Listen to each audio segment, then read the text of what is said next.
Causas. Hay varias causas relacionadas con los trastornos de personalidad, como ya lo había dicho. Están los factores biológicos, psicológicos y sociales. Así que es evidente que no hay una sola causa para estos. En cuanto a los factores biológicos, quizás sea este el apartado que más se está investigando en la actualidad. Si bien no existe todavía conclusiones definitivas respecto a la herencia genética, estudios e hijos adoptivos o en gemelos demuestran que hay un aumento en la probabilidad de padecer un trastorno de personalidad si los padres lo han padecido. Por otra parte, en investigaciones sobre la biología de los trastornos de personalidad, se han encontrado alteraciones en los sistemas de regulación de la dopamina, serotonina y muchos otros neurotransmisores que tienen funciones sobre el estado de ánimo, la agresividad, etc. Estas funciones están alteradas en personas con trastornos de la personalidad, es decir, no es que ellos se lo propongan, sino que, y ahí es donde viene el choque, que el entorno social llevó a esta persona a que los disparara. Voy a explicar un poquito más, nada más termino de explicar los factores psicológicos. Desde distintos modelos psicológicos, entonces estudia la relación del trastorno de personalidad con las experiencias significativas tempranas con nuestros esquemas y valores personales, etc. Sin duda, estos factores juegan un papel significativo en el desarrollo de nuestra personalidad. Y miren, en el caso de la esquizofrenia, no en todos, pero en la mayoría, ¿sí?, que no es un trastorno de personalidad, sino ya es otro tipo de enfermedad psiquiátrica, se ha comprobado en la mayoría de los casos, no estoy hablando todos, por favor, en la mayoría de los casos, que el entorno social donde estas criaturas crecieron es que en la adolescencia se detona. Y hay otros que tienen la carga genética de la esquizofrenia y vivieron en un entorno social en paz, tranquilo, normal, ¿sí?, y sobre todo el seno familiar, y nunca lo desarrollaron. Entonces, estamos hablando que debemos de retomar la familia. La familia es importante. Ahora, yo sé que hay familias que por mucho que uno quiera, pues no se van a poder sostener porque hay cantidad de factores y, como yo lo dije en un principio, si no se puede sostener ya esa relación, habría que acabarla.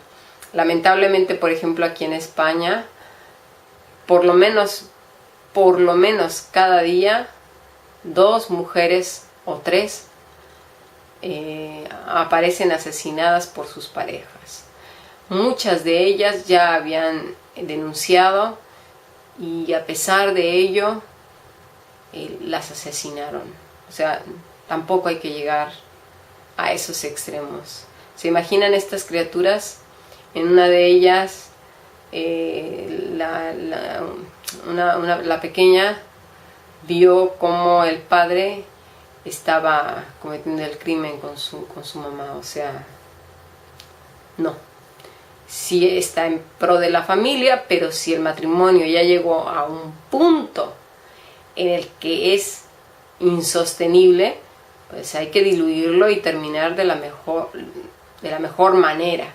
Pero si nos estamos enfrentando a una persona con un trastorno de personalidad, cuanto y más razón como para hallarle una solución pronta. Factores socioambientales.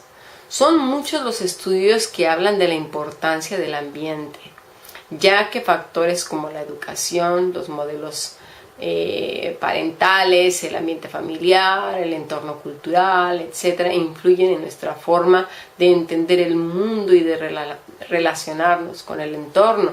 Yo me acuerdo que cuando estuve dando clases a estos pequeños, En primero de primaria se enseña el papá y la mamá y los hermanos, simplemente. Ya en segundo año ya entra el papá, la mamá, los hermanos, los abuelos y los tíos, ¿sí? Pero y así se va ampliando, ¿sí? El entorno social en el que el niño se va a desenvolver poco a poco mientras va creciendo.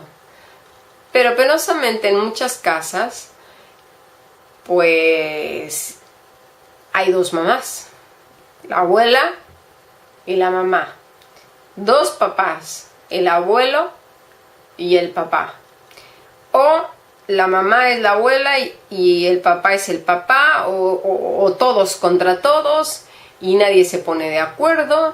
La mamá dice no le dé refresco, el abuelo dice que sí, y total que no, dice aquí el niño ha de pensar, bueno, aquí quién manda, Dios mío, ¿sí? Y nadie se pone de acuerdo, y los niños aprenden a sacar partido de ello, por supuesto, pero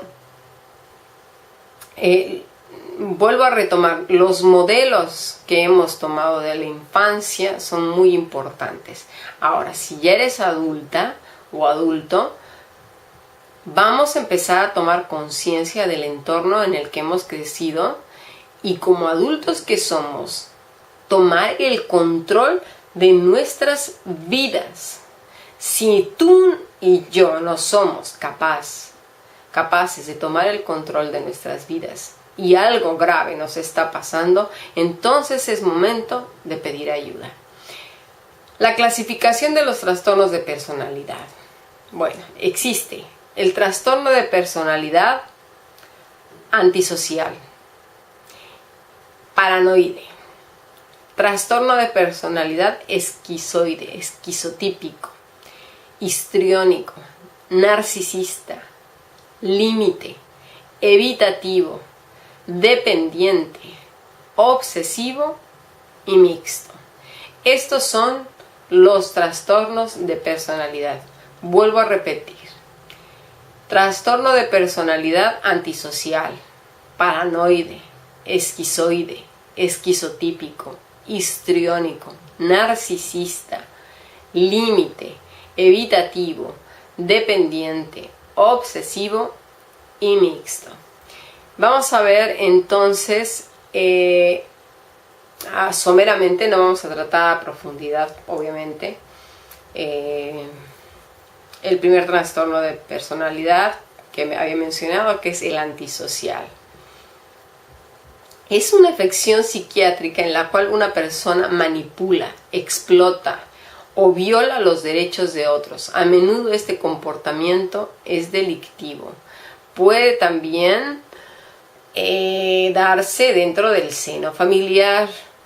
Por favor, pongan mucha atención, sobre todo amas de casa que están sufriendo grave violencia. O también los hombres, por supuesto, también están sufriendo violencia. No solamente es exclusividad de la mujer, no me quiero ver sexista. Es en todos lados, y sobre todo estoy hablando del occidente, no me quiero meter en Medio Oriente porque ahí se cuecen las habas aparte.